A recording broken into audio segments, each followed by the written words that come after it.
Čaute, vítam vás u ďalšieho videa. V tomto videu si ukážeme, ako rozobrať karburátor AMAL 18T.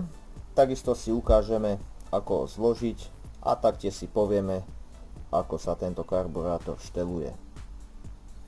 Karburátor je vhodný aj na Pioniera, Babetu, ale väčšinou sa používa u Simpsonoch.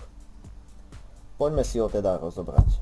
Ako prvé si môžem zhodiť šupátko.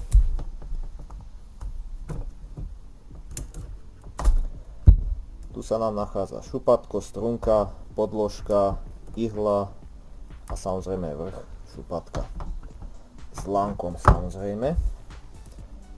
Takto tu máme karburátor. Tu sa nám dá zapájať ešte aj sytič, lánko sytiča. A my si zhodíme ďalej plavakovú komoru.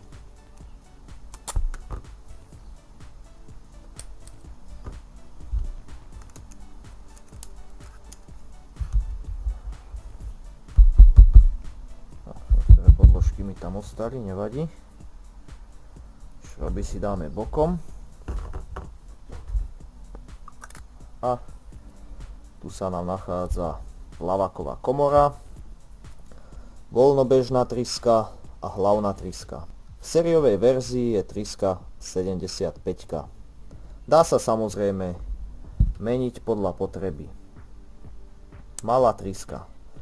Keď chceme vyčistiť, skontrolovať, či je čistá, jednoducho ju vyšrobujeme.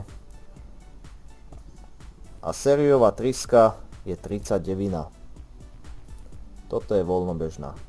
Keď budeme chcieť zhodiť hlavnú trysku, použijeme šesku kľúč a tiež ju jednoducho vyšrobujeme. V mojom prípade sa mi to vybralo úplne celé, nevadí. Vyčistiť sa každopádne dá. Pri zhadzovaní plaváku jednoducho potiahneme túto tyčku, plaváčik vybereme. Ďalej, keď ideme nahadzovať, dáme si pozor na ihlový ventil, ktorý nám tam musí pekne zapadnúť. Vrátime tam naspäť ten čapík. Tak. Dáme tam hlavnú trysku.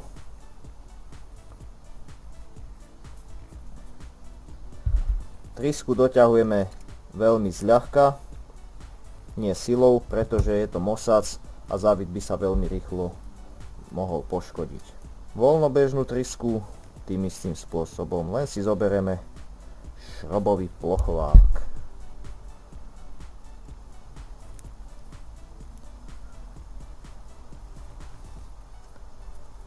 A tiež len veľmi zľahka ju dotiahneme.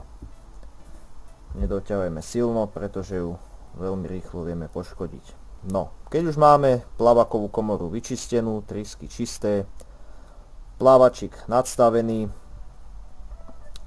tak si nahodíme naspäť túto plavakovú misku. Nahádzujeme ju tak, tu sa nám nachádzajú ešte dve dierky a takisto sa nachádzajú aj tu. Tak tým smerom nahodíme a zašrobujeme. Nachádzajú sa nám tu dva šroby s podložkami a dva šroby bez podložiek. A takisto všetky šroby doťahujeme len zľahka, pretože je to len hliníkový závit na karburátori a veľmi rýchlo by sa vedel strhnúť.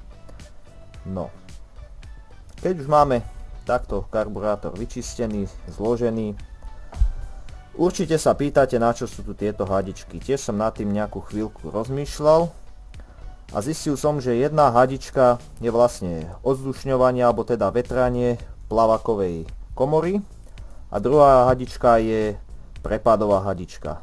Kvázi bezpečný prepad, aby nám palivo netieklo na motor, ale cez hadičku von pod motor. Čiže tie hadičky sa nezapájajú úplne nikam. Majú nejak si takto visieť a hotovo. A tu sa nám nachádza hadička, ktorá vlastne sa napája na nádrž z nádrže. Nadstavovanie zmesi a voľnobehu. Zmes sa nám dá nadstavovať dvomi spôsobmi. Najprv týmto šrobikom, touto skrutkou. Základné nadstavenia sú 1,5 až 2 otáčky. Takisto sa nám tým istým spôsobom šteluje voľnobeh. Základné nadstavenia boli 3 otáčky. Podľa potreby sa šteluje, čiže zatiahneme nie silno, aby sme nestrhli závit, pol otáčky, 1 otáčka, 1,5, 2, 2,5, 3 otáčky. Takto bol nadstavený základom.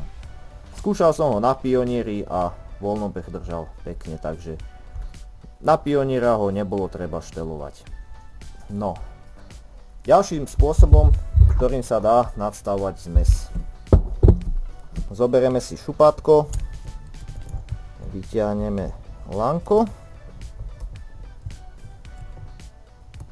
presunieme, alebo ten vrch do tej druhej dierky a jednoducho vyťahneme.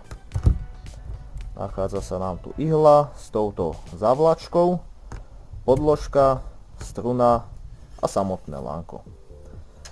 No, ale pri nadstavovaní zmesi nás bude zaujímať táto ihla s touto závlačkou. Základnými nadstaveniami tejto ihly sú tak, že závlačka sa nachádza na druhej drážke. Môžeme si všimnúť. V prípade, že by po pridaní plynu motorku hneď zo začiatku začalo dusiť, až potom by sa rozbehla do otáčok, znamená to, že zmes je chudobná, tým pádom dáme závlačku nižšie a zmes sa stane bohatšia. A zase naopak, keby motorka moc dymila, vynehávalo by to pri vyšších otáčkach, sviečka by bola čierna, tak tým pádom ju dáme vyššie, čím sa stane zmes chudobnejšia. Zloženie. Tak ak sme si to rozobrali, tak si to aj zložíme. Čiže ako prvé ihla pôjde, potom nám pôjde táto podložka,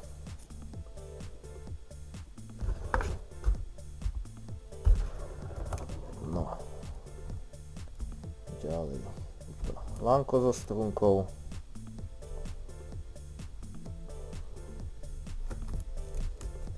tak vyťahneme, dáme si, musím to posunúť. Čisto teoreticky ona tam má ísť takto. Môžeme si to aj takto.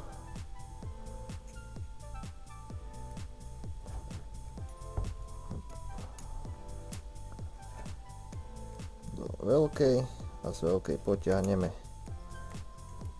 To nemám tam dobre, ako kúkam.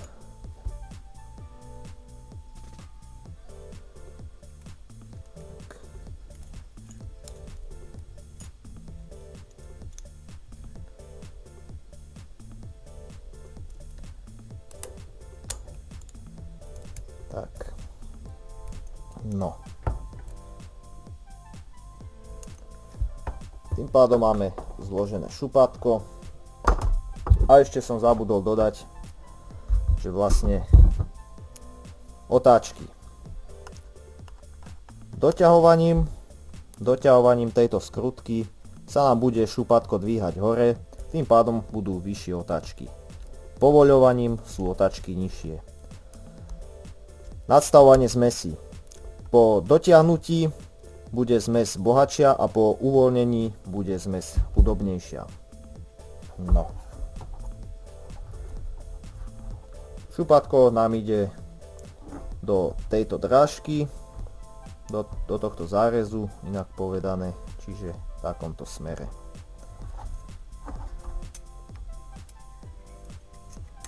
Posledné, čo musíme spraviť, dotiahnuť, samozrejme zľahka, nič nedoťahujeme na tom karburátori silou.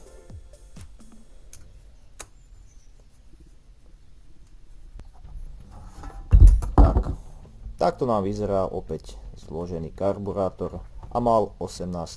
Tečko znázorňuje slovo tuning. Tak, to by bolo z tohto videjka všetko. Snáď sa vám videjko páčilo. A že áno, dajte like, odber. A jazdu si môžete pozrieť v predchádzajúcom videu. Sme ho skúšali na Pionieri. Tak, snáď sa vám videjko páčilo a ať vám to jazdí. Čau.